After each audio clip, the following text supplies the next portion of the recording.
ଖ୍ରୀଷ୍ଟ ଜ୍ୟୋତି ପ୍ରଜ୍ୱଳିତ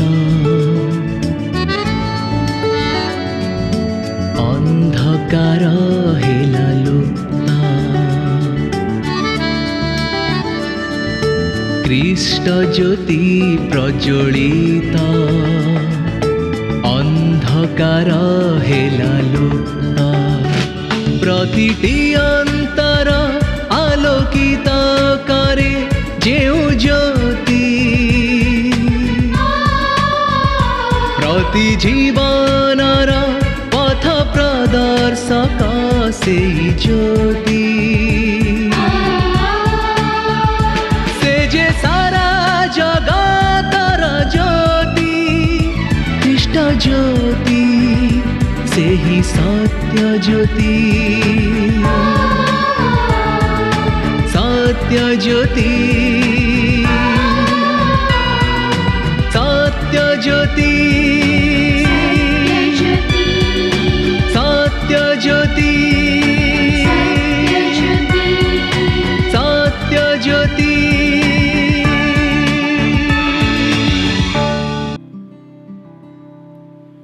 प्रिय बंधु नमस्कार। सत्यज्योति परिवार पक्षर आपण को अनेक अनेक अभिनंदन शुभेच्छा एवं प्रभु नाम रे स्वागत करुच्ची। यही कार्यक्रम आपण नियमित देखिबार सुजोग नौछंती एवं तद्वारा ईश्वरंकर वाक्यरु आशीर्वाद प्राप्त हेउछंती आपण एवं आपणकर परिवार। सेतिपाय आम माने बहुत बहुत आनंदित। आपणक सकाशे आम माने ईश्वरंकर धन्यवाद करुछु।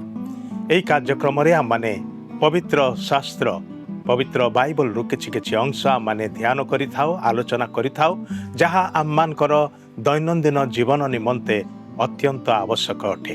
कारण बाइबल रो परमेश्वर से जीवित ईश्वर, से कथा कहती, से आम मानकर व्यक्तिगत एवं पारिवारिक जीवन विषय आग्रह प्रकाश करती, आम जीवन रे से कार्य साधन करती, आ सेथिपाई तांकर वाक्य द्वारा से समस्त साधन करती। सेथिपाई आम माने ईश्वरंकर वाक्य को गुरुत्व देई थाउ। आ आपण एथिर अंशी हेउछंते। प्रभु आपण को आशीर्वाद करंतु। आम मान संगे जोगाजोग करने निमंते स्क्रीन रे जो नंबरटा देखिए से नंबर रे आज ही आम संगे जोगाजोग करंतु। आपणकर सुचिंतित मतामत आम मान को साहाय्य करे। पुणी किछि प्रार्थनार अनुरोध थिले ताहा मध्य जणैया पई भूलिबे नाही। आपणक निमंते आम माने निश्चय प्रार्थना करिबो। आ गोटे विशेष अनुरोध, एही कार्यक्रम संपर्क रे सूचनाटी आपण अन्य मान को मध्य दियंतु। यार लिंक को आपण अन्य मान को निकट रे मध्य शेयर करंतु, जद्वारा से माने मध्य आशीर्वाद प्राप्त हेबे। आसंतु आमने आगो को बढ़िबा पूर्वरु पदे प्रार्थना करिबा, प्रभुंकर साहाय्य लोड़िबा। स्वर्गस्थ पिता परमेश्वर, तुमर धन्यवाद करूछु। तुमे आम्मान को जानुछ प्रभु। आम्मानकर व्यक्तिगत जीवनर आमूलचूल विवरण तुम हाथ रे अछि प्रभु। तुमे आम्मान को प्रेम करूअछ, आम्मान को विषय मनोयोग करूअछ। आ तुमे चाह जेपरि आम माने विनष्ट न होई आम माने जीवित रहिबु एवं तुम ठारे जीवित रहिबु, अनंत काल रे तुम संगरे वास करिबु। एहा तुमर मनर इच्छा अटे। आउ सेथिपाई तुमे आम मान को प्रेम करी आम पाई सबु किछिर आयोजन करूअछ। तुमर गौरव करछु प्रभु। आज वाक्य द्वारा आम मान को स्पर्श कर, कथा कुह, कारण तुमर स्पर्श आम मानकर जीवन को बदली देई थाए। आम माने धन्यवाद करूछु। आम मान को सहित रे तुमे अछ। यीशुंक नाम रे एई प्रार्थना उत्सर्ग करूछु, आमेन। प्रिय बंधु, आम माने जणे व्यक्तिंकर जीवन रे घटिथिबा घटनार कथा को किछि समय आलोचना करिबा। एहा एक वास्तव सत्य घटना इतिहास पृष्ठ रे घटिछि, होई पारे अनेक वर्ष तळे, किंतु एहा एक वास्तव घटना। प्रभु यीशु ख्रीष्ट जेतेबेले धरा पृष्ठ रे मनुष्य रूप में चल प्रचल हेउथिले, से विभिन्न स्थान को जाउथिले। थरे से गोटे समाज गृह रे प्रवेश कले एवं सेठारे लोक माने उपस्थित थिले। अनेक लोक सेठारे बसिथिले एवं प्रभु यीशु सेमान को शिक्षा दउथिले। सेही समय जणे स्त्री लोक मध्य से भीड़ मध्य रे बसिथिला, किंतु ताहार अवस्था भल नथिला। सेही संपर्क रे ईश्वरंक वाक्य रे एक पूर्ण विवरण रही। मु संक्षेप ताहा आपणक पाई पाठ करने को चाहे। ताहा आम माने पाइबा को पारिबा लोकलिखित सुसमाचार तार 13 अध्याय 10 पदरु 17 पद। ଥରେ ସେ ବିଶ୍ରାମ ବାରରେ ଗୋଟିଏ ସମାଜ ଗୃହରେ ଶିକ୍ଷା ଦେଉଥିଲେ। ଆଉ ଦେଖ 18 ବର୍ଷ ପର୍ଯ୍ୟନ୍ତ ଦୁର୍ବଳକାରୀ ଆତ୍ମା ଦ୍ୱାରା ଆବିଷ୍ଟ ଜଣେ ସ୍ତ୍ରୀ ଲୋକ ସେଠାରେ ଥିଲା। ସେ କୁବ୍ଜା ହୋଇ କୌଣସି ପ୍ରକାରେ ଆପଣାକୁ ସଳଖ କରିପାରୁନଥିଲା। ଯୀଶୁ ତାହାକୁ ଦେଖି ପାଖକୁ ଡାକି କହିଲେ, ହେ ନାରୀ, ତୁମ୍ଭର ଦୁର୍ବଳତାରୁ ମୁକ୍ତ ହେଲ। ଆଉ ସେ ତାହା ଉପରେ ହାତ ଥୋଇଲେ। ସେଥିରେ ସେ ସେହି କ୍ଷଣେ ସଳଖ ହୋଇ ଈଶ୍ୱରଙ୍କ ମହିମା କୀର୍ତ୍ତନ କରିବାକୁ ଲାଗିଲା। ଏକ ବାସ୍ତବ ଘଟଣା। ସେ ସ୍ତ୍ରୀର ଅବସ୍ଥା ବିଷୟରେ ବର୍ଣ୍ଣନା କରାଯାଉଛି। ସେ କୁବ୍ଜା ହେଇଥିଲା। ଜନ୍ମରୁ ସେ ପ୍ରକାର ଅବସ୍ଥା ତାର ନଥିଲା।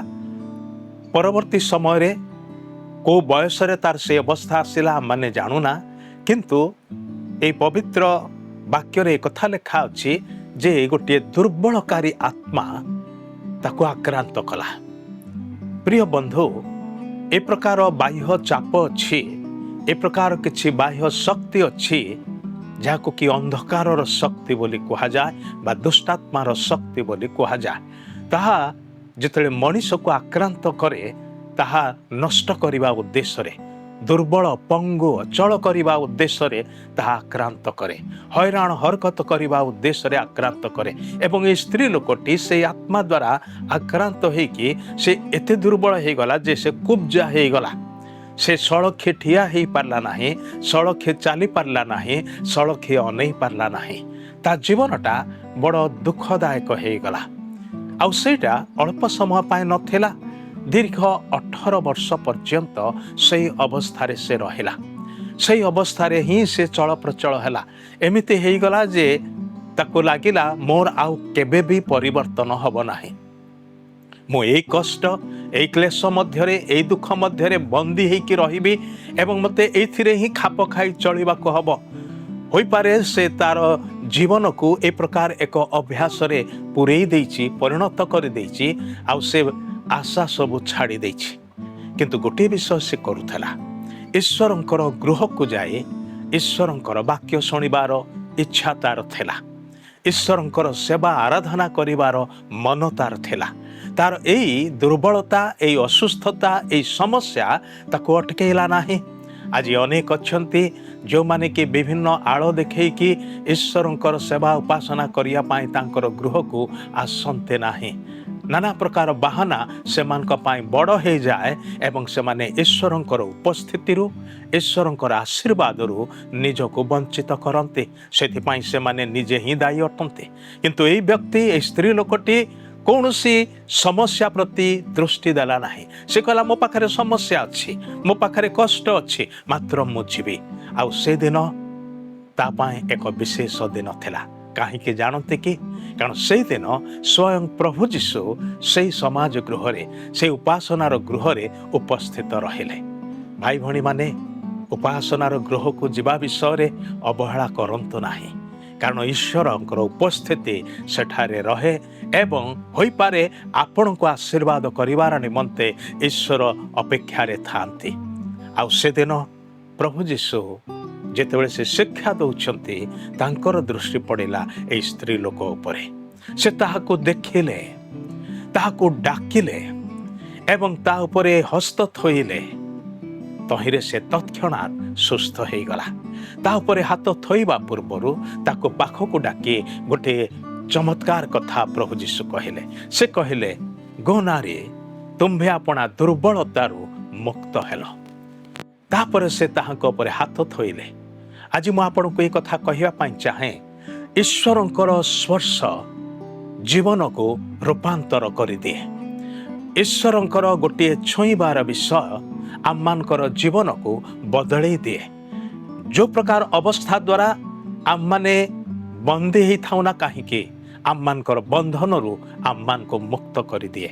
କି ପ୍ରକାର ସ୍ପର୍ଶ, ଈଶ୍ୱରଙ୍କର ସ୍ପର୍ଶ, ଯାହା ଆମମାନଙ୍କର ଅବସ୍ଥାକୁ, ଆମମାନଙ୍କର ପରିସ୍ଥିତିକୁ ଏବଂ ଆମମାନଙ୍କର ଜୀବନକୁ ସମ୍ପୂର୍ଣ୍ଣ ରୂପେ ବଦଳେଇ ଦିଏ, ଯେ ପ୍ରକାର କି ଏହି ସ୍ତ୍ରୀ ଲୋକର ଜୀବନରେ ଘଟିଥିଲା। ଆଉ ସେ ତାହା ଉପରେ ହାତ ଥୋଇଲେ। ସେଥିରେ ସେ ସେହି କ୍ଷଣେ ସଳଖ ହୋଇ ଈଶ୍ୱରଙ୍କର ମହିମା କୀର୍ତ୍ତନ କରିବାକୁ ଲାଗିଲା। ଯୀଶୁଙ୍କର ହାତର ସ୍ପର୍ଶ। आज भी से प्रभु जीशु जीवित अच्छा जे 2000 वर्ष तले काल्वरी क्रूसरे आपणार जीवन को देले मृत्यु को से भोगिले आपण निमंते मो निमंते कारण आम समस्त पापर दंड को निज उपरे मुंडे की से आम निमंते मृत्यु को आस्वादन कले कबर प्राप्त हेले किंतु तृतीय दिवस रे से पुनर्जीवित होइकि उठिले पुनरुत्थान कले मृत्यु उपरे जय करिकि से उठिले आज से जीवित ईश्वर 2000 वर्ष तले से जहाँ करथिले आज भी ताहा करिबा पाए समर्थ अटंती से प्रभु आज भी आपणकर अति निकटवर्ती अटंती केवल एतिके से अपेक्षा करछंती जे ताहांकर डाकरा शुणी तांको पाखको आसंतु आउ से आपणकर जीवन को स्पर्श करिवे आपणकर जीवन बदली जीव को विषय आपणकर जीवन को वक्र करि देइछि को विषय आपण को कुब्जा करि पकेइछि जो द्वारा आपण सळखी चाली पारंते नाही सळखी ठिया ही पारंते नाही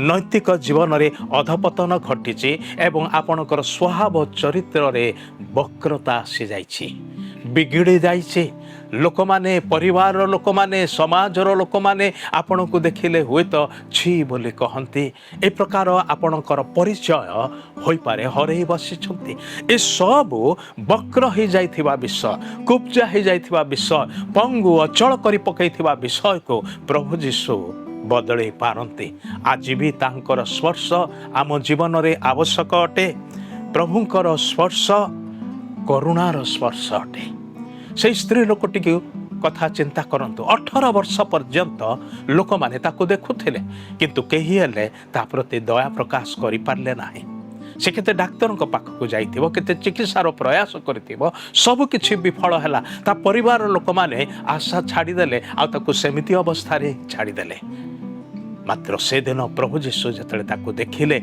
से अनुकंपाशील होइके ताको पाख को डाकिले आउ ताको ए कथा कहले हे नारी तुम्भे आपणा बंधन रु मुक्त हेलो तुम्भे आपणा दुर्बलता रु मुक्त हेलो भाई भणी माने मुक्तकारी शक्ति प्रभु जीशु ख्रीष्ट ठारे अच्छी आरोग्य करिवार शक्ति प्रभु जीशु ख्रीष्ट ठारे अच्छी जे कौनसी बंधन से पापर बंधन हो मंद अभ्यासर बंधन हो कि पापात्मार बंधन हो जहा किछि बंधन जीशुଙ୍କ नामरे तांकर स्पर्शरे छिंडी जीव आपण मुक्त हो पारे आज तांठारे विश्वास करेंगे कि जे प्रकार से स्त्री लोकटी जीशुंकर डाक शुणी तांको पाखक आसिला से जुक्ति कला नाही एते वर्ष धरी मोर किछि हेनी तमे डाकिदेले तुम पाखक पळे आसिले मोर कौन किछि हेई जिवो से कहि पारि थांता सेमति किंतु से सब से कहिला नाही से कथा मानिला एवं जीशुंकर डाकरारे पाखक आसिला प्रभु जीशु ताकू केवल कहिले ताहा ही नुहे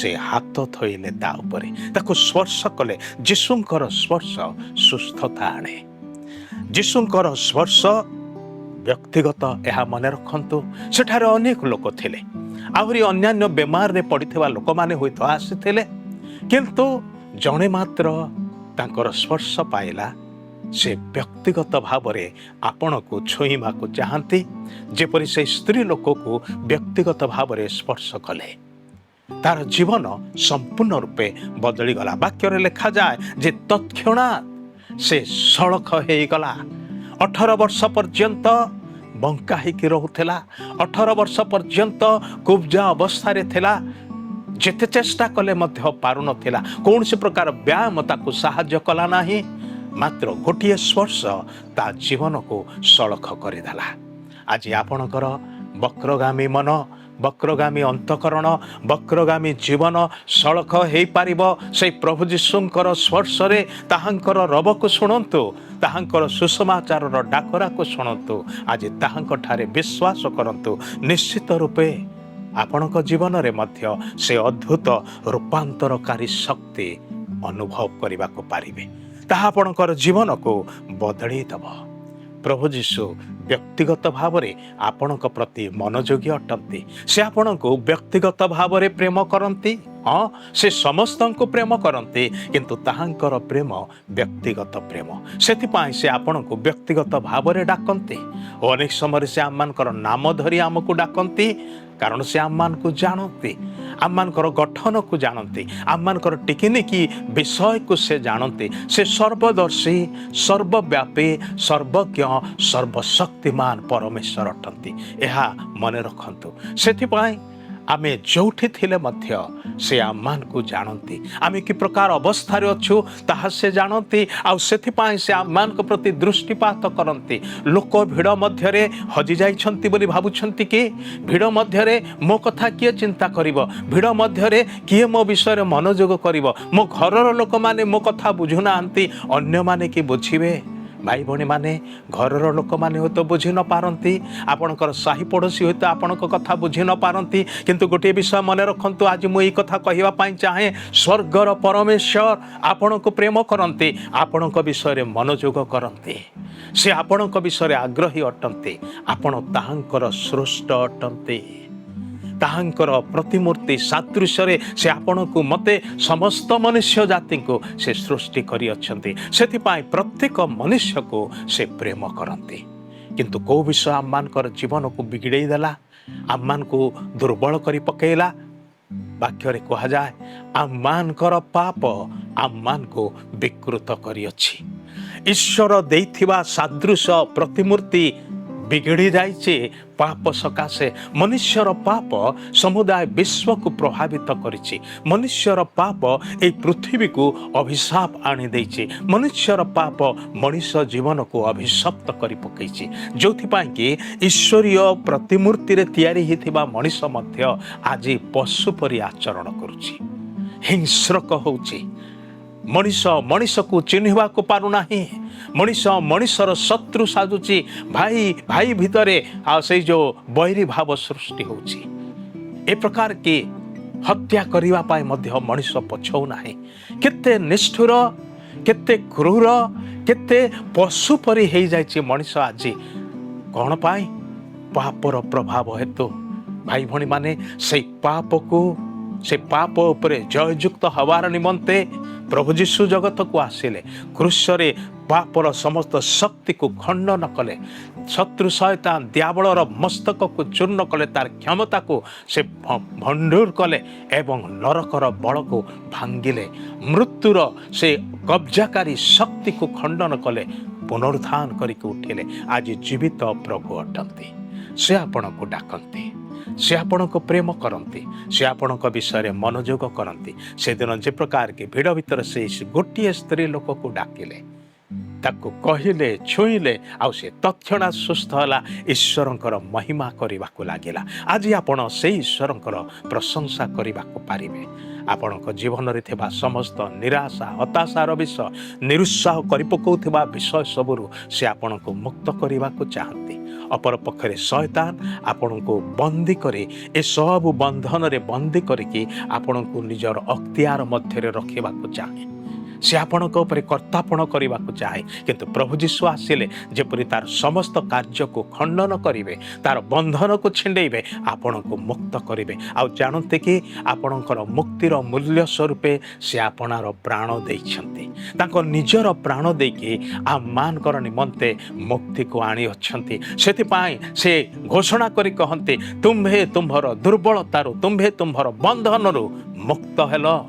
ଜଣେ ମାତ୍ର ତାହା କରିବା ପାଇଁ ସମର୍ଥ, କାରଣ ସେଥିପାଇଁ ନିଜର ଜୀବନ ଦେଇଛନ୍ତି। ଆଜି ତାହାଙ୍କଠାରେ ବିଶ୍ୱାସ କରିବେ କି? ତାହାଙ୍କ ନିକଟକୁ ଆସିବେ କି? ଆଜି ବି ସେ ଡାକୁଅଛନ୍ତି, ହେ ପରିଶ୍ରାନ୍ତ ଭାରଗ୍ରସ୍ତ ଲୋକ ସମସ୍ତେ ମୋ ନିକଟକୁ ଆସ, ମୁଁ ତୁମ୍ଭମାନଙ୍କୁ ବିଶ୍ରାମ ଦେବି। ତୁମ୍ଭେମାନେ ଆପଣ ଆପଣ ଆତ୍ମାରେ ବିଶ୍ରାମ ପାଇବ।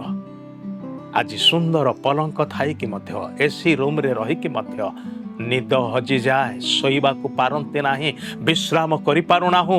ଅନ୍ତରାତ୍ମା ବିଚଳିତ, ଅସ୍ଥିର, ବ୍ୟାକୁଳ ଅଟେ। ସେଇ ପ୍ରଭୁ ଯୀଶୁ ସେ ଆତ୍ମାରେ ବିଶ୍ରାମ ଦେବା ପାଇଁ ଆଜି ଡାକୁଅଛନ୍ତି। ତାଙ୍କ ନିକଟକୁ ଆସିବେ କି? ଆସନ୍ତୁ, ଆମମାନେ ପ୍ରାର୍ଥନା କରିବା। ପ୍ରାର୍ଥନାର ସମୟରେ ନିଜକୁ ତାହାଙ୍କଠାରେ ସମର୍ପଣ କରନ୍ତୁ। ତାହାଙ୍କୁ ଆପଣଙ୍କର ଜୀବନ ଭିତରକୁ ଆସିବା ପାଇଁ ନିମନ୍ତ୍ରଣ କରନ୍ତୁ। ଆଉ ତାହାଙ୍କର ସ୍ପର୍ଶ ପାଇବା ନିମନ୍ତେ ନିଜକୁ ତାଙ୍କ ହାତରେ ଦେଇ ଦିଅନ୍ତୁ। ପ୍ରଭୁ ନିଶ୍ଚୟ ଆପଣଙ୍କୁ ଆଶୀର୍ବାଦ କରିବେ। ପ୍ରାର୍ଥନା କରିବା। ପ୍ରିୟ ପ୍ରଭୁ, ଧନ୍ୟବାଦ କରୁଛୁ, ସେଦିନ ଯେ ପ୍ରକାର ସେ ସ୍ତ୍ରୀ ଲୋକଟି ବିଷୟରେ ତୁମେ ମନୋଯୋଗ କଲ, ତାକୁ ତାର ସେ ବନ୍ଧନ ଅବସ୍ଥାରୁ ମୁକ୍ତ କଲ। ସେ ତତ୍କ୍ଷଣାତ୍ ସୁସ୍ଥ ହେଇକି ତୁମର ପ୍ରଶଂସା କରୁ କରୁ ଶାନ୍ତିରେ ଆନନ୍ଦରେ ଘରକୁ ବାହୁଡ଼ିଲା। ଆଜି ସେ ପ୍ରକାର ଅନେକ ଭାଇ ଭଉଣୀ ବନ୍ଧନ ମଧ୍ୟରେ ଅଛନ୍ତି, କଷ୍ଟ ଦୁଃଖ ମଧ୍ୟରେ ଅଛନ୍ତି। ପ୍ରଭୁ ପ୍ରତ୍ୟେକଙ୍କୁ ତୁମର ସେ ମୁକ୍ତକାରୀ ସ୍ପର୍ଶର ଆବଶ୍ୟକତା ରହିଛି, ତୁମର ମୁକ୍ତକାରୀ ଘୋଷଣାର ଆବଶ୍ୟକତା ରହିଛି। ତୁମର ସେ ରବ ତୁମେ ଶୁଣିବାକୁ ଦିଅ, ତୁମର ହାତର ସ୍ପର୍ଶ ଅନୁଭବ କରିବାକୁ ଦିଅ। ପ୍ରତ୍ୟେକ ନିଜ ବନ୍ଧନରୁ ମୁକ୍ତ ହୋଇ ତୁମର ପ୍ରଶଂସା କରୁ କରୁ ଆନନ୍ଦରେ ବାକିତକ ଜୀବନକୁ ବଞ୍ଚନ୍ତୁ। ସାହାଯ୍ୟ କର। ଏହି ପ୍ରାର୍ଥନା ଶୁଣିଥିବାରୁ ଧନ୍ୟବାଦ ଦେଇ ପରିତ୍ରାଣକର୍ତ୍ତା, ମୁକ୍ତିଦାତା, ଉଦ୍ଧାରକର୍ତ୍ତା ପ୍ରଭୁ ଯୀଶୁ ଖ୍ରୀଷ୍ଟଙ୍କ ନାମରେ ଏହି ସାମାନ୍ୟ ନିବେଦନ ମାଗୁଅଛୁ। ଆମେନ୍। ବହୁତ ବହୁତ ଧନ୍ୟବାଦ। ପ୍ରଭୁ ଆପଣଙ୍କୁ ଆଶୀର୍ବାଦ କରନ୍ତୁ। ଶୁଣିଲେ ଆଜିର କାର୍ଯ୍ୟକ୍ରମ ସତ୍ୟଜ୍ୟୋତି। ଏ ସମ୍ପର୍କରେ ଅଧିକ ଜାଣିବା ପାଇଁ ଓ ବିନା ମୂଲ୍ୟରେ ଏକ ପୁସ୍ତକ ପାଇବା ପାଇଁ ଆମକୁ ପତ୍ର ଲେଖନ୍ତୁ ଏବଂ ଯଦି ଆପଣଙ୍କର କିଛି ପ୍ରଶ୍ନ ଥାଏ ତେବେ ଆମକୁ ଏହି ଠିକଣାରେ ଯୋଗାଯୋଗ କରନ୍ତୁ ବା ଫୋନ୍ ଯୋଗେ ସମ୍ପର୍କ କରନ୍ତୁ।